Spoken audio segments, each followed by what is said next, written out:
Hi there, lovely people. Good morning from Dhaka, Bangladesh. Time is 1 a.m. here, and I'm doing a list for you for winter. As winter is approaching, Bangladesh, we are sniffing a little bit of winter like weathers. It's a little bit foggy, mild rain, but not cold yet. It's humid and you sweat a little bit, but when you're just coming out of the house in the midday, nice sort of breeze flowing. So it's kind of like a fall, winter, coming up. So I'm doing a lot of fall and winter lists. So this is one of them. So in this episode, I'm doing 8 fragrances, and 8 fragrances. I'm going to call this like community sweethearts, sort of something like that. I'll title. And these are classic winter perfumes. One of them is just a little bit newer compared to the rest, but all of them are very proven, and I think from different budget. Okay, so let's go one by one. I have reviewed them all. You can check out my full review or any other review that is. First one is Bogart Parfum. It's a classic. This house, I have to put one Bogart fragrance in every single list because it's affordable. It's always a fun fragrance line. You can literally buy like a whole 4, 5, 6 of them, and you'll feel like, oh, that wasn't that much. It's like 20, 25 bucks each. Highest now is $30, $35. So this kind of price bracket nowadays, it used to be like $15 back in the days. This perfume, I bought it for the first time for $15. Now the price is like 30, 25, 30, but you can still get it 25. So for that price, the bottle is kind of like, some people find it ugly. Okay, I understand. I respect your view.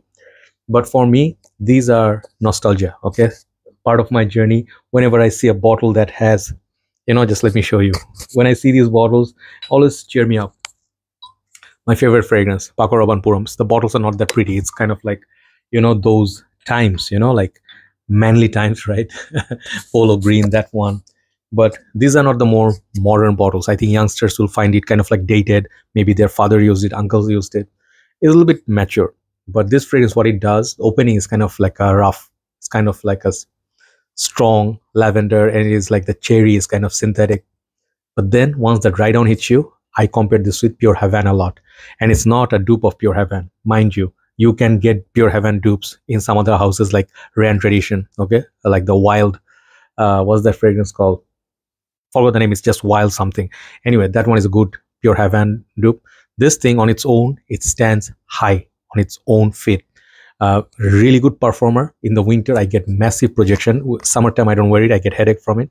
So that powdery tonka, sort of like the cherry, and then lavender, it brings out like a really, really good leafy tobacco note. And it's kind of on the wild side, but I really like it. Okay, so winter time, this is a fragrance to rock. Bogart Parfum, I find it a community sweetheart. See, that's how this is gonna go. Number 7, I just bought a recent time a new bottle. I'm gonna keep buying this bottle because even though this is not a beast mode performer, like this is like a 7.5 out of 10, but the way this smells is just so beautiful. It has been in the community for a very long time. Mont Blanc, Individual. So some of you may think this is going to be the reference of Jeremy. No, I discovered this fragrance way before Jeremy suggested. I use this Lacoste Parfum, Armani Code, Boss Bottle, all these perfumes, Daniel Desire Red in my college university time. And I could only afford like one small bottle of 50 ml because I was a student. So maybe I could get a gift from my parents or something during my birthday, and I cherish it. I used to spray heavily, but didn't last. So in high heat doesn't last, but winter time is like 7.5, okay, performer. And get that raspberry, that kind of sweetness, and it is the dark juice, however it looks, this is how it smells. It's metallic, it's cold. So the connection to Yopom and also the Creed. There's another one, I forget the Creed one's name. So some people say Creed was inspired by this one, right? So I forgot the name. That one I used to own, right? But Mont Blanc Individual, in between the Yop and the Creed, this is the best solution. I really like the sweetness from it. It's fresh, clean, at the same time sweet, and it has this still charm about it. It's not a dated DNA. I like Mont Blanc Individual during the winter. Great fragrance to wear with a leather jacket. Okay, number 6. Number 6 is a classic. This is on the Versace. It does not get that much mention apart from some really solid reviewers and not influencers.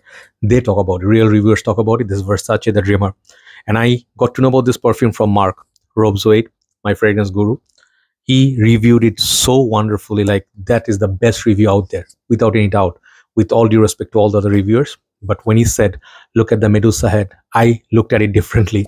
And I went to the market. At first, I didn't think of it much. Then I saw how he described it. I saw the beauty of this bottle.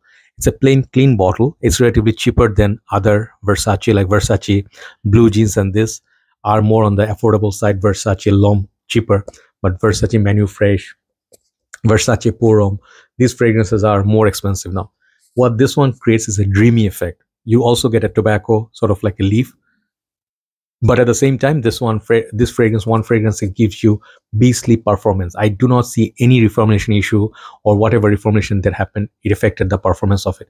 Absolute love. I wear this in summer, daytime, nighttime. Such a versatile perfume. And Mark said it the first time I heard. He said, this is one of those fragrances, longer it is on your skin, it gets better. And that's the best way I can describe this as well. I mean, it's just, for us, it's just learners, we're just good students, right? Versace Dreamer, 10 out of 10 fragrance, amazing perfume, but little bit daring. It's not easy to understand. The lavender in this, whatever is in this, is a little bit different than other fragrances. Okay, it is dreamy. If you like Midnight in Paris, Bvlgari Black, try this. Okay, this is Versace the Dreamer. Someone, like making a lot of noise throughout the night, wherever I stay, this house, that house, you can hear those, at late night, you can hear all the dragging and the jumping, the ball, man. Don't know, whatever.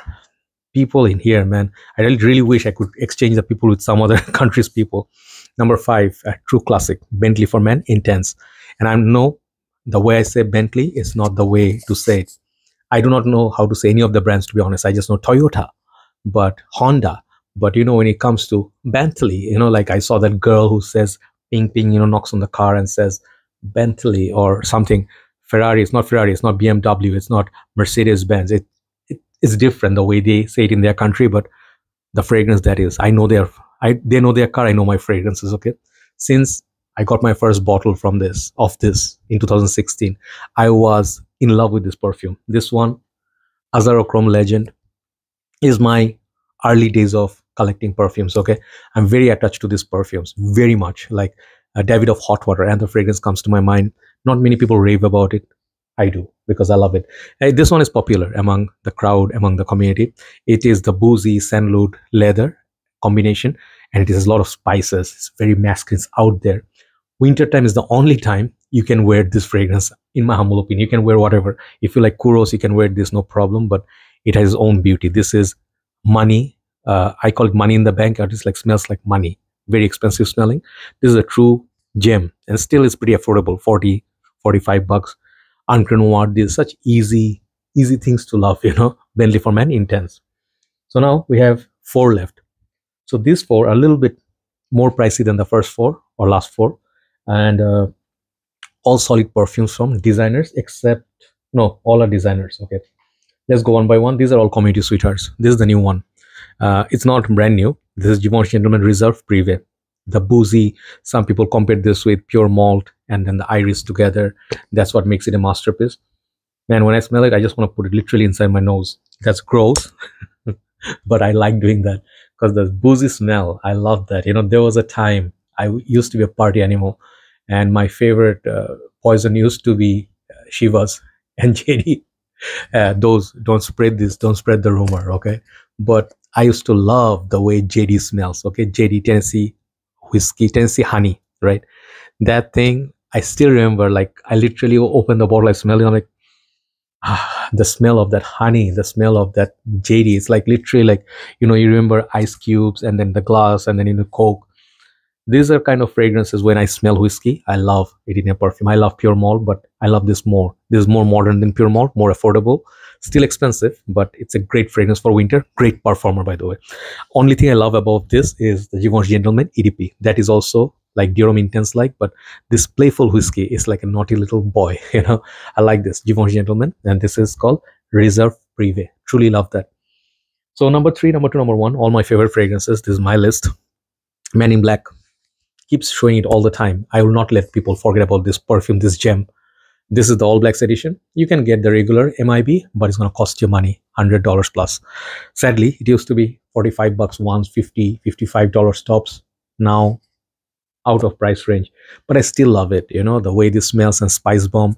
These 2 perfumes, my early days collection. Okay, I first time smelled this in a mall. I went crazy. I didn't have cash on me that day. I bought CK Reveal.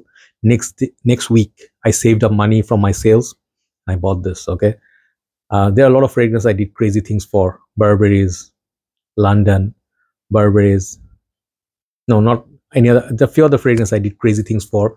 This is one of them. I remember this very, very strongly, and I remember the compliments that I got. And people told me, like one girl told me, she told me like, my husband wears this and I do not let him change his perfume because I like it on him. He smells like a man. He has beard and he's like those, UK, London, cool businessmen. He used to wear this and I like that guy. He's a very cool guy.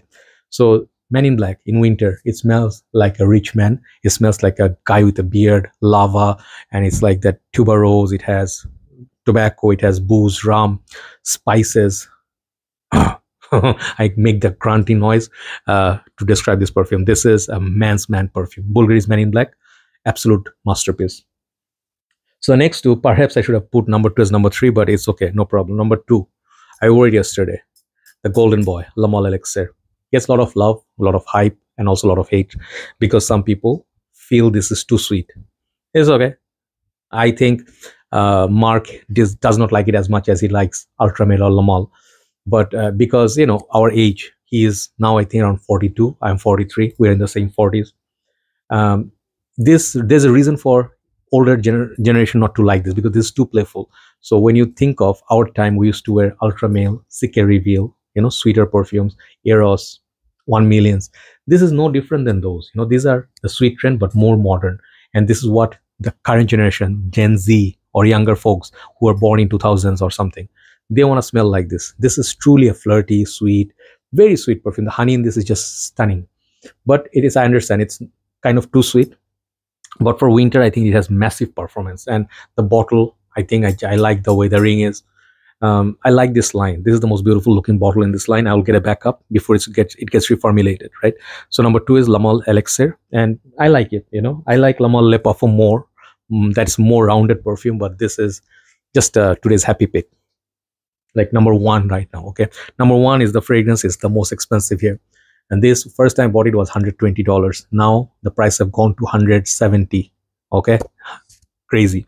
This is Tom Ford Noir Extreme. Okay, only fragrance I admire more than this type is Tom Ford Noir Femme. I had that, I sold it off. I needed some cash. It's sometimes sad story for us. Like, I always tell you, if you're getting too many fragrance and you forget them, you're getting way too many. We already have, as it is, we already have enough sickness, but sometimes we let go of good things that we like. But this thing, the vintage batch of this, the first batch that I had, I took a shower, wore this perfume for 6 hours, took a shower, woke up next morning, my hand smelled like this. You understand? Black Orchid is not the only bro that is animalic or beast mode. So is this. But the newer version, some people say it's not as intense, but it's been like 2-3 months. It's getting already stronger. And winter, this fragrance is so sexy. That kulfi note, that cardamom. It reminds me of La Nuit de l'Homme a lot, but it's a little bit sweeter. And La Nuit de l'Homme has that opening of bergamot, which is missing in this. This one is more of a dessert and maybe a little bit of vanilla. It's warm, it's sweet, it's sexy. So if you can save up, buy this perfume, you'll not regret it. Many of this line, they are not that great. Okay, I do not suggest any other fragrance which is a first buy from Tom Ford. This could be a first buy. Okay, great perfume, Tom Ford Noir Extreme. So these are 8 community sweethearts that I can think of, and I think you can give them a try for winter if you like them. That's all for me tonight, and hopefully you enjoyed the video and try them. If you already have them, highly likely if you're a good collector, you have them all, but rock them if you have them for this winter. Thumbs up. Have a nice day, or saying good night from Dhaka, Bangladesh. Bye bye.